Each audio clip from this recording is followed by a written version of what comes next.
Boleh. Tapi mengikut pembelajaran kita hari ini, kita akan tulis jawapan menggunakan tulisan berangkai. Okey, jadi cikgu nak tengok siapa yang pandai tulis tulisan berangkai dengan betul. Boleh? Boleh. Mestilah aku. Mestilah kita tengok ada siapa yang paling pandai tulis tulisan berangkai. Jadi cikgu dekat sini bagi kamu setiap seorang kertas kosong. Jadi kamu tulis dekat sini jawapan yang betul. Kemudian kita akan suruh kamu berdua tampal dekat papan putih ni. Boleh? Boleh, cikgu. Okey, jadi kalau macam tu, cikgu bagi kertas kosong ni. Okey, kamu buat dahulu. Okey, ni untuk Siti. Ini. Oh, cikgu silap. Sekejap cikgu tak nak colour ni. Okey. Cikgu bagi Siti.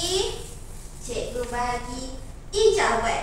Okey. Cuba dulu pilih yang mana satu kamu nak, kamu bincang. Lepas tu seorang satu pilih satu jawapan. Boleh? Boleh, cikgu. Cikgu bagi masa. Saya ambil gambar yang atas. Okey, kita ambil yang tu. Okey, masa dah menunjukkan 5 minit. Kamu berdua dah siap ke? Dah siap. Cuba tunjuk kat cikgu. Wow, dulu nampak cantik lah. Tak apa-apa, kita tengok dulu jawapan kamu berdua tu betul ke tak? Okey. Siapa nak tunjuk dulu jawapan dia? Saya. Okey, Ijah. Sini.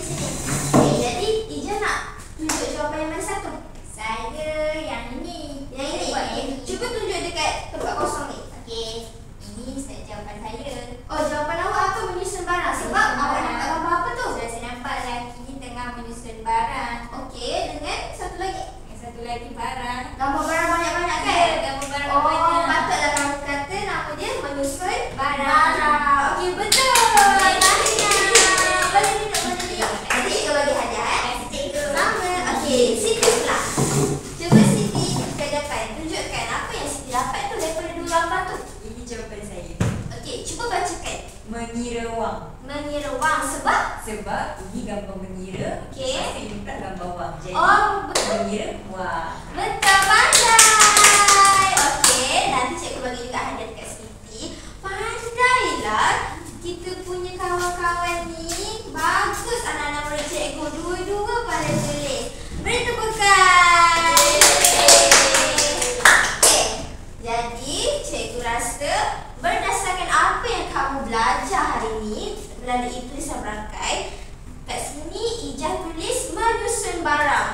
Yang ini pula Siti tulis mengira wang.